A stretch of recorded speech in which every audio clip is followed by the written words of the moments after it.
Welcome to Muse News, the podcast where we talk about Memorial University and beyond. I'm your host, John Harris. Today we are joined with Dr. Amanda Bittner. She's a political psychologist who studies elections and voting and is best known for her work in the role of party leaders in elections, as well as the role in gender in voting and public opinions. She's worked at Memorial University since 2008 and in 2017 founded the Gender and Politics Lab, a hub for research and community engagement activities related to gender and politics. Welcome, Dr. Amanda Bittner. Thank you.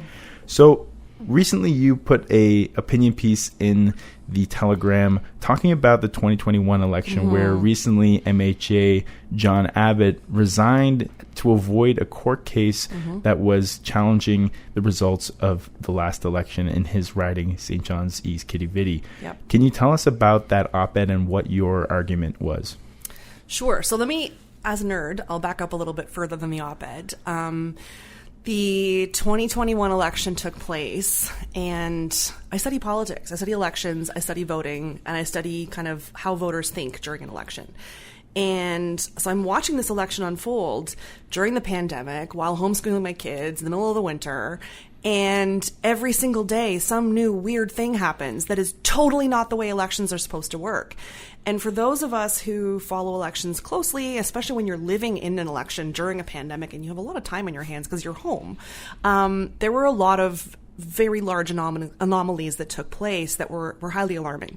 And so ever since then, I've been thinking a lot about kind of how we run elections, why we do them a certain kind of way, what are the responsibilities of electoral management bodies, these organizations that manage elections, like Elections NL or Elections Canada or whatever. And so a couple of students and I wrote a paper that tracked some of these anomalies, first of all, and then kind of situated the 2021 Newfoundland and Labrador election into kind of pandemic elections more broadly. So what's normal in a pandemic election? What kind of lessons can we learn? What were the successes in other places? What were the failures? And what can we actually take from the lessons we obtained during the pandemic to import into elections more normally? So in the same way that the pandemic taught us that we can do a lot of things remotely via things like Zoom, and we still use those tools today and we still continue to use them, there are some things that occurred during pandemic elections that we can also use in regular elections to increase turnout, to boost engagement, and so on and so forth. So this is the backdrop to that op-ed. So the paper, which is coming out this fall in Newfoundland and Labrador Studies, it's a typical academic paper that studies a phenomenon, in this case, that particular election, to kind of look at, well, what happened in that election and what are the consequences of some of the decisions that were made by Elections Newfoundland and Labrador in that election for voters, number one, for candidates, number two, and then for kind of our general feelings about democracy, let's say, number three. And so we kind of break that down in 8,000 words in this paper, which obviously is far too long for an op-ed. And so I tried to dial it into kind of taking the moment of that court case to say, okay, look, we have this court case. This is what's happened now. But here's what it means, and here's why it's important, and here's why we should still care about that election as we go forward and move into what's going to be an election again this fall. So that's kind of where it came from, what I was trying to do. So what were some of the failures in that 2021 pandemic election? Yeah, the list is so long, John. It's so long. And some of the alarming things that took place were moving goalposts of deadlines. So the actual election day, let's call it, kept shifting. And sometimes it shifted for part of the province, and sometimes it shifted for the entire province. So there was an Omicron outbreak. I forget the exact dates now because there's just so many things that took place during that election. But this big COVID-19 outbreak took place about, I want to say 12 or 13 days into the election campaign. And it was supposed to be a short 28-day election campaign. And so let's say halfway through, you have this massive outbreak right after the advance polls took place. So some members of the province have already voted. And so we have this outbreak, businesses shut down, we go to level 5 shutdown where everything is closed, kids are back out of school, we're all at home again. And now it's we have an election going on, so what are we supposed to do? And the number of times that, for example, the chief electoral officer tried to say that it was the job of the chief medical officer to say the election's off or postponed or whatever. And she's like, this is not my job. You're the one that runs the elections. That was a little bit weird. And in particular, it was weird for voters. So the thing with voters is we don't always know all that much about politics, right? We have jobs, we have families, we have school, we have things to do. It's not our job to know everything about what's happening in the province. And so we rely on organizations that are arm's length, like Elections Newfoundland and Labrador, or even not arm's length, like political parties, to give us cues and ideas about what we should be thinking about the things that are happening. We rely on those organizations to give us the information that we need to operate with information, fully informed as possible in an election campaign. So if the goalposts keep moving, if weird stuff keeps happening, if you're supposed to now call in to get your ballot, but the phone banks don't work, or then you find out that the chief electoral officer is actually hand delivering a few ballots to a few key members of different political parties, cabinet ministers, party leaders, and so on, that's pretty messed up.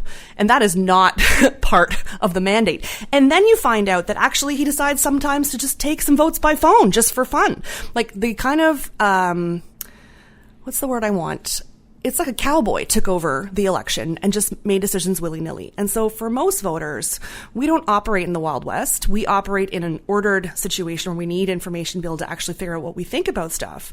And if we don't have the information we need, and if we don't even know where to go find it, it's really hard to navigate a political system. And so turnout went down in that election, perhaps not surprisingly, because there was so much voter confusion, but also putting aside confusion for 1 second, part of the reason turnout went down, and where turnout went down by the most, was rural ridings in Labrador in the middle of the winter, where they had to mail in ballots, where there wasn't enough time for even the mail to come on time. So folks didn't get ballots. Folks then couldn't send them back on time. And interestingly, the ballots were not translated into Indigenous languages like they normally are. So single language voters who speak Inuktitut or another Indigenous language were not able to actually read the ballot itself. So effectively, Elections Newfoundland and Labrador disenfranchised heaps of voters. And so the court cases were not about Labrador specifically. They were about, different ridings where individuals contested the results. But it's just kind of like a little microcosm of all the chaos that took place during that election that for voters was very confusing. Never mind what it was like for candidates, which is part 2 of our paper, which, you go from having a 28-day campaign where you pause your job or you quit your job if you have to, and you're going to campaign for 4 weeks. Okay, fine. But suddenly this is a 72-day election campaign where you've had no income for 72 days. It's very hard to run a campaign like that, and it's very hard to survive. Most of us can't go 72 days without income. I have kids, I have a house, I got to pay for these things, and so that too took its toll on candidates who had to suddenly call Elections NL on behalf of their voters to try to get ballots for them. There was a lot of, pivoting to online stuff. They couldn't have fundraisers in person. There were all kinds of things that changed for candidates that normally make campaigning work, fundraising and so on, that were really difficult and had, I think, what are going to be probably long-term effects on the decision to run, on how campaigns are run and so on. So a loss of income is one of the reasons why candidates may not be able to run in elections generally. Or leave for elections for running as a candidate is rather rare in the employment world. What kind of changes to legislation could help get a broader subsection of society enfranchised to be able to run in political elections? Yeah, that's a great question, because you're right. It is very hard to take a pause from your job to run in a campaign. And that hardness of doing that is not random, right? The people that have the hardest time doing that, women, racialized people who have jobs that are often lower paying, who have social networks that are usually not as rich, who can't just send money to you for willy-nilly for your campaign. And so the impact of having to pause your job is not felt equally by all candidates, right? So that's a problem in and of itself. Now, there's been a lot of talk about changing electoral rules to to become a bit more modern, right? So I think some of the rules that have been written, and this is true around the world, were written where the family model we're assuming is where the man is going to run for the election and his wife will take care of everything else behind him, right? And so if you're a single mom who wants to run for politics, well, first of all, are you the man who's doing that job? And who's watching your kids? And for a long time, for many campaigns, childcare was not a campaign expense. And so you need to get childcare, but you can't actually pay for that through campaign funding. And so you've got to have some other source of funding. And so these kinds of things are really tricky. And there's no one size fits all answer for sure. But, you know, at the risk of being cheeky, the answer is to sit down and have a committee and have a conversation about this, which after that election, the government did try to do. But the parties weren't willing to really cooperate with that because it was not a great process. And so the NDP didn't participate from the get-go. They're like, we're not doing this with you guys. This is nuts. And then soon after that, the PC party dropped out. So it went from being an all-party committee who was supposed to review the election legislation to being nothing happened at all, and the legislation has sort of died. And so here we are now, 4 years later, waiting for another election to happen where nothing has changed to the campaign finance laws, to any of these things. So the whole thing could happen all over again. I don't think it will in that same kind of way, of course. We're not in the middle of a pandemic in the way we were in 2021. But certainly, you know, our province has not done anything to take a look at itself seriously in terms of how we manage democracy and, you know, what needs to change.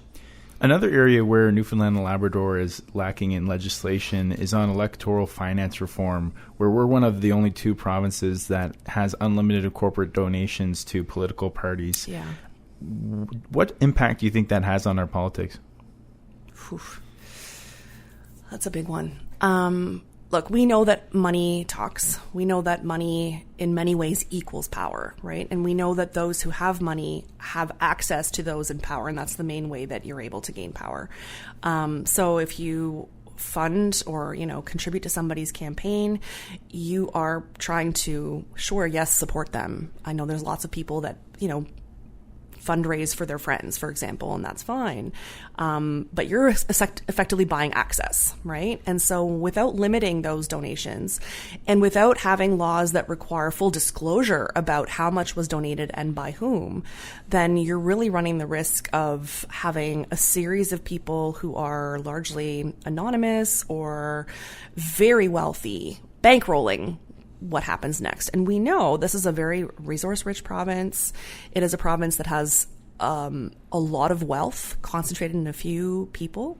And those people can do whatever they want. And so certainly the last government came under attack for this, between, you know, Premier Fury's fishing trip to the hunting lodge and things like that. There's lots of examples that we've seen where people are doing things when they have power that maybe they really shouldn't be doing. And in a democracy, you would want to see a bit more oversight, and you would want to have a bit more regulation to reduce these kinds of inequities from taking place. Because we all know, again, going back to this example of a single mom who's running a campaign, she's not going fishing with the premier, right? And so it's a very different dynamic. So then are her issues being heard?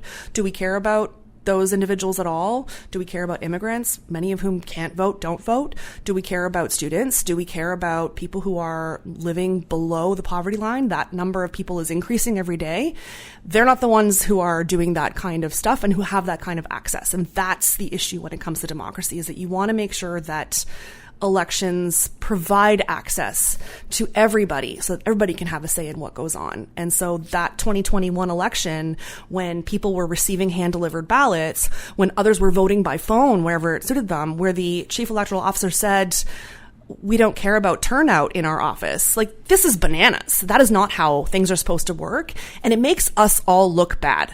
It's like we're running a Mickey Mouse show or something here, you know, and there's no need for that, because there's lots of examples around the world of places with small populations that have very successful democracies. And we could have that too. And in many ways we do. But when these things happen that point to flaws in the system, we should be fixing them so that we can create a better system for everybody. What efforts have been made? And you talked about the all-party committee that fell apart. due to other parties disputing the terms of that committee. What do you think? I'm thinking back to the Democracy Cookbook that came out with Alex Maryland and Lisa Moore that offered lots of opportunities or ways that we can change our political system here in the province. I haven't seen much movement since that book came out, even though it's offering lots of different ways that can be changed. What do you think is the biggest barrier to changing our politics here? Oof. So I'm thinking this one through before I speak. Yeah, no, we can edit stuff out too. I think what I would say about that is that we live in a province. This place is so political. We all think about politics all the time. We go back to 1949 and we think about that all the time. Like, we're constantly thinking about who's doing what's happening, and we all have something to say. And this is why, for example, Open Line is so popular. People have things to say about politics. That's good. I love that. And if we look back to the last federal election in Canada, which just happened recently, what we saw during that election was a very high level of engagement across all of Canada. Suddenly, people who are not usually thinking about politics were really thinking about it a lot. Now, we can blame Trump for that, but suddenly we're talking about things like sovereignty. Suddenly we're talking about things like, who's in charge and the 51st state and all these kinds of things. And so suddenly people are paying attention to politics in a different kind of way. What I would argue is that Newfoundlanders and Labradorians usually think about politics in that kind of way. Our baseline is quite engaged. We're very political. We talk about politics a lot at the kitchen table, outside, like whatever. We're constantly thinking about politics. So there's lots of ideas, and the cookbook is filled with ideas of things that we could do. Should we do all of them? I don't know about that. That's a different question, right? What I would say, though, is that what's missing is the political will to actually make changes, right? So situations like this court case, situations like allegations of harassment in the legislature. These are things that we ought to be taking quite seriously, and then we often don't. And so while it's the case that Newfoundlanders and Labradorians are quite political, at the same time, we are willing to accept a lot of bullshit. Can we say bullshit on this podcast? Yeah. So we're okay with a lot of bad things that happen, and we're just like, it's just them. And I don't know if it's because we all have the Kevin Bacon 6 degrees of separation from everybody in this province. Like, we know everybody, whether it's through somebody or through somebody else. Like, there's a lot of close ties, right? And so I think we're willing to therefore cut a lot of slack to really bad situations that are totally inappropriate. Abuses of power, all kinds of things that some might call corruption, some might not. I mean, again, I'm not making any specific allegations here, but I'm just kind of pointing to a general sense of okayness with a lack of regulation and clear rules about conflict of interest, for example. And so those are things I'd like to see come into play a bit more. And I think that requires political will. And we're not seeing it, and we haven't seen it, and we've never seen it in the way that it needs to happen. But I think that voters would absolutely support a crackdown on freestyling the Elections Act, for example. I don't think that's that contentious, even if campaign finance is probably contentious amongst a lot of people who want to maintain the access that they currently have to the upper echelons of power. And so will the Chief Electoral Officer, Bruce Chalk, be the Chief Electoral Officer for the upcoming provincial election? And did anything come of So he's not currently the Chief Electoral Officer. There's an interim Chief Electoral Officer right now.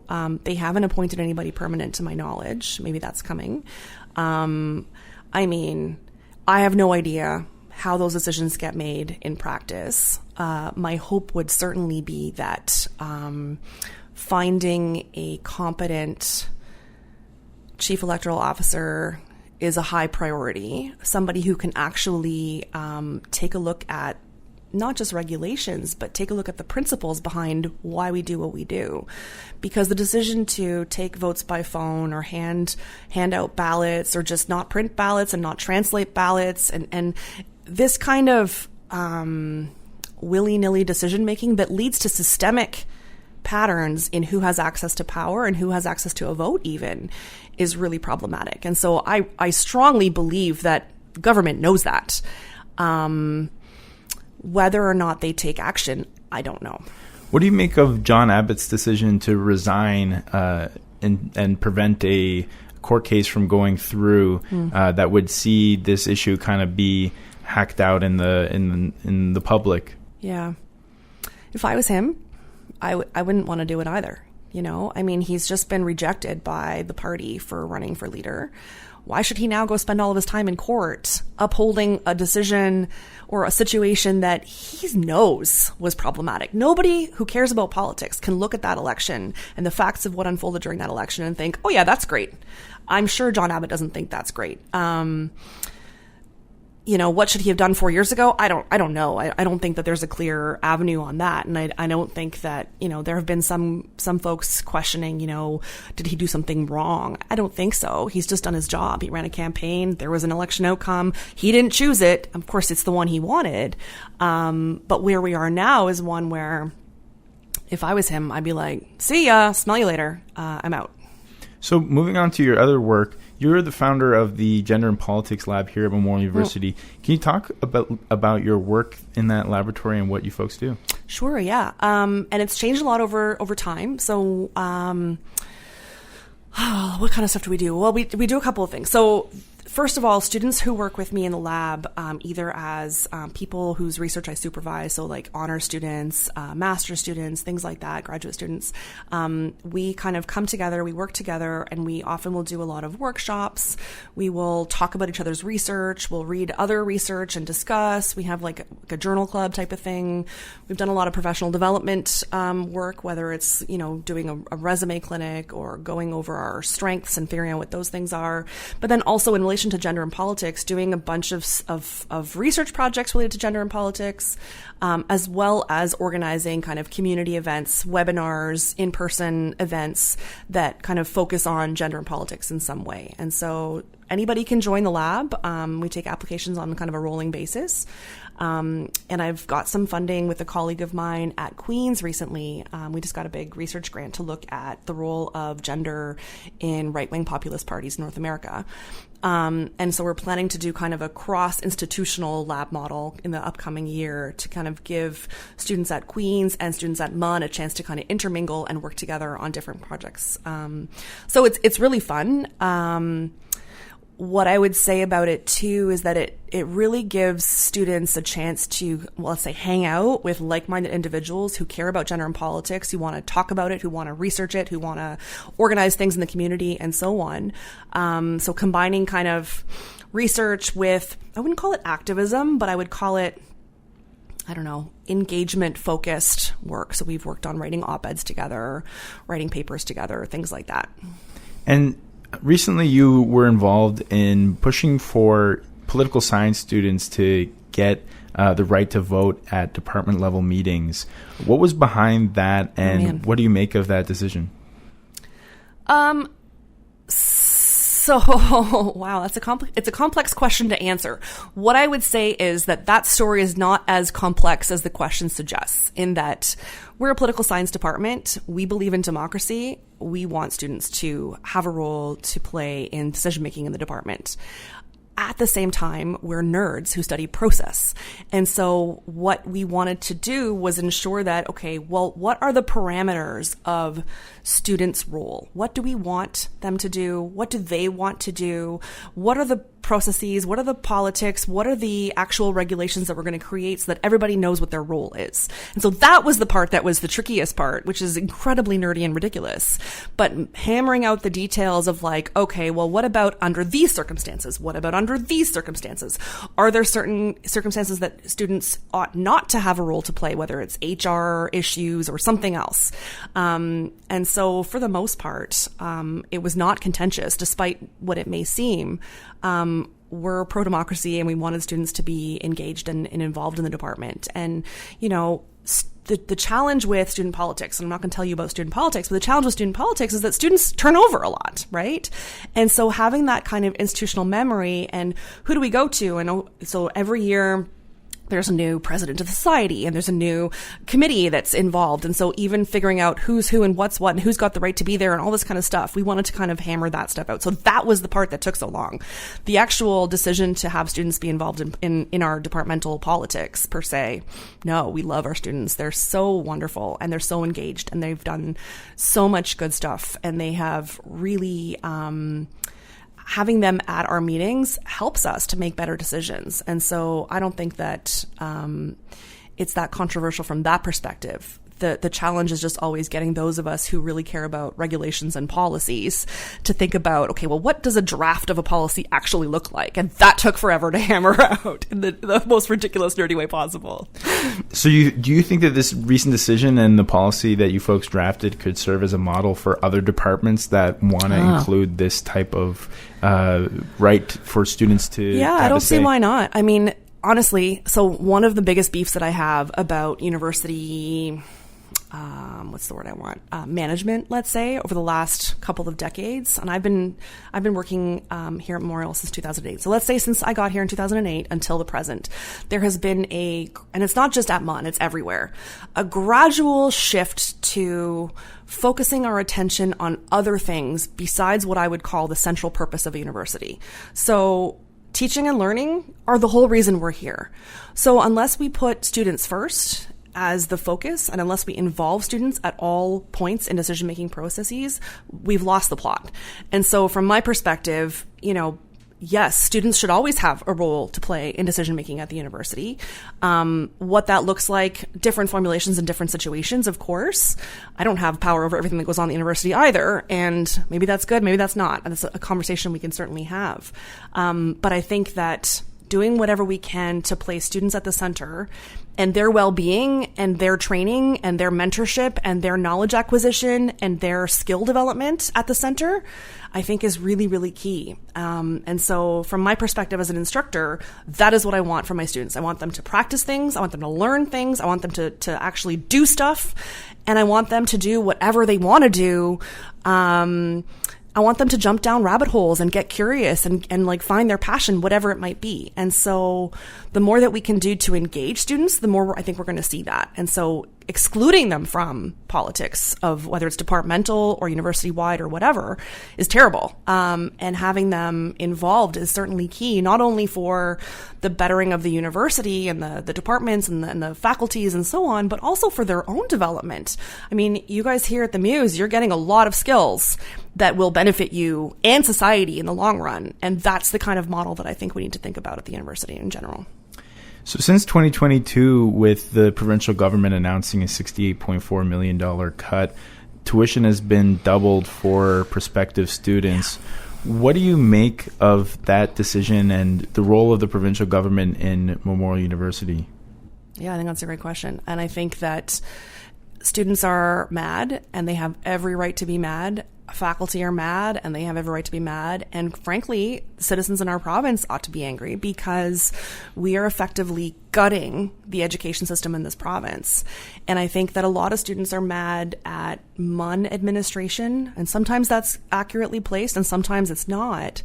But I think the thing that's happening when we walk by, like the water fountain right across the hall from my office has been garbage bagged up for a decade and a half, maybe. And so when students walk by that garbage bag, they're like, oh man, this place sucks, blah, blah, blah. And they're right.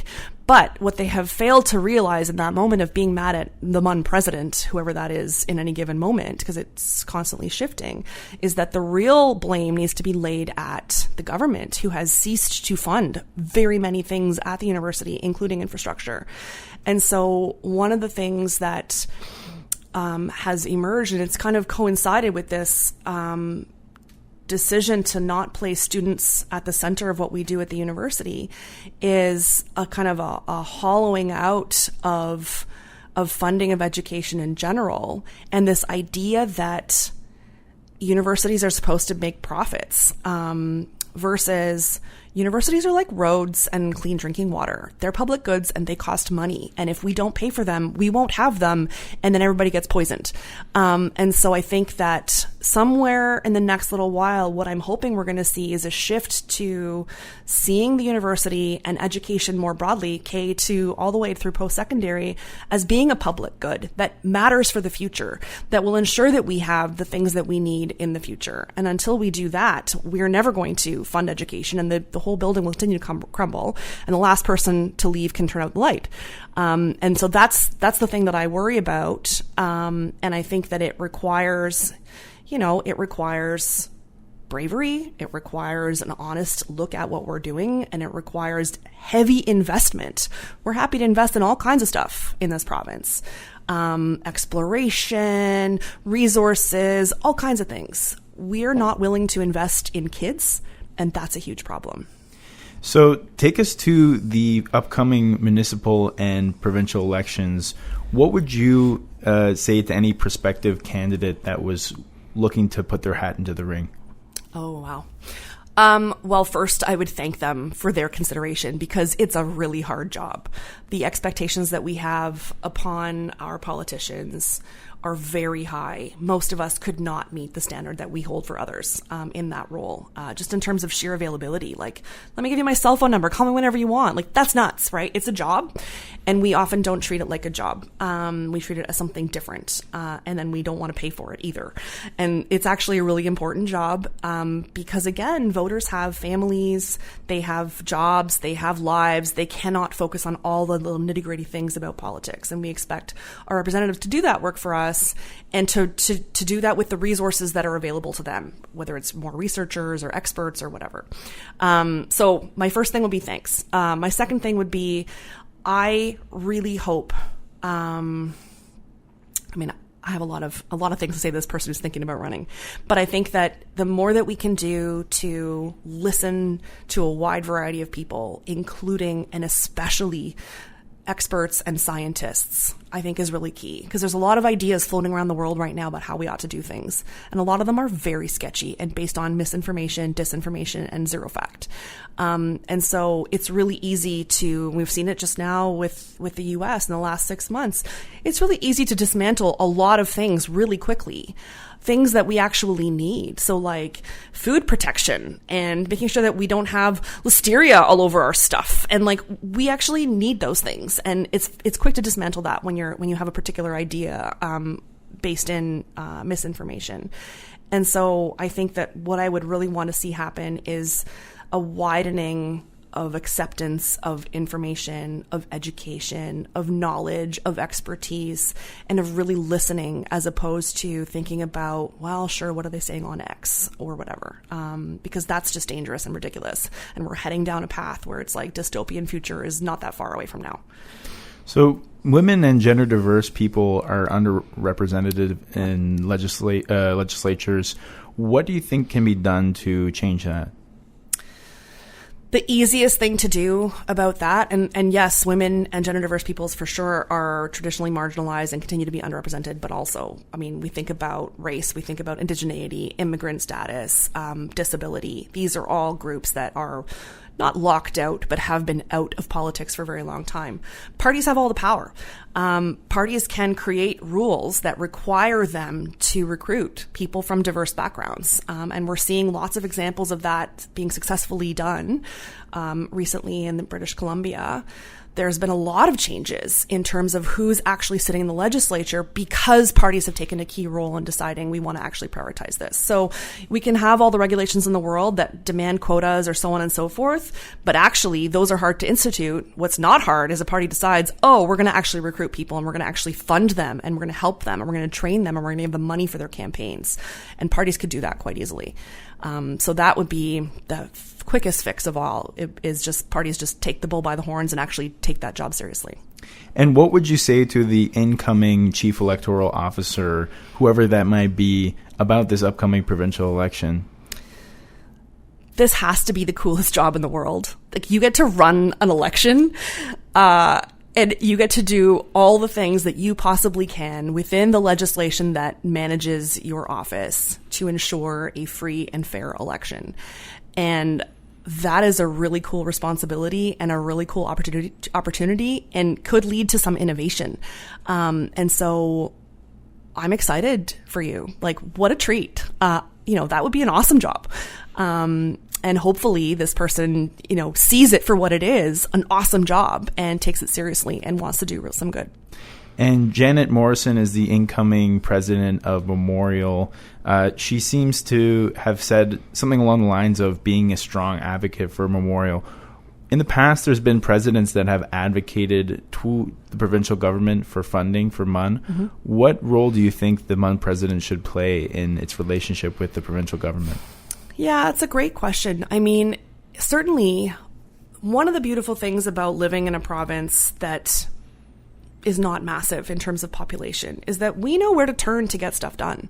If I know that if I want funding for the university, we could make that happen if we talk to the president, if we talk to the premier, the education minister, and say, look, let's put all this together and get some funding for the university. This is not hard to do. We know exactly where to point in terms of accountability. So her role is one where, yes, absolutely has to be an advocate for the university in terms of increasing funding for student learning and success. And also ensuring the longevity of the university. It would be really embarrassing for the province to not have a university and to just shut down because it stopped paying for it. And so my hope is that the province realizes that with the president's help. At the same time, it's also really important that the president is able to maintain some distance from government, because we are not just an arm of government. We have our own stuff on the go. And it would be very hard for us to have a conversation like this, for example, in a world where my job is on the line because I'm critiquing government, right? And so we don't want that either. We want academic freedom. We want to let academics and researchers research what they want. We don't want a situation like we're seeing in the US right now where Trump's just closing down Harvard because he feels like it. Like, that's bananas. And so finding that right balance between, here you go, MUN, do your job. And then MUN goes and does its job, versus do your job or don't do your job. We can't give you any money. This is a real problem. Like, that's not a way to get anything to work. And the things that we prioritize, we have to put resources into. And so if this province wants to thrive in the long term, it needs educated students, both at the kind of K-12 level, but then also post-secondary. This is where innovation happens. We're going to lose researchers who go elsewhere, where funding is better, where there's less red tape, where there's more distance between government and the university itself. So we don't want to lose researchers. We want to keep them. We want to attract the best talent. We can't do that without resources in the university. If you can't even operate a lab because you have no space, because the building is crumbling, and because there's no money to hire students, then what are we doing? So my hope is that we can come to a place where education is valued and resourced. Dr. Amanda Bittner is a professor at Memorial University and the founder of the Gender and Politics Lab. Thank you so much for joining us. Thank you.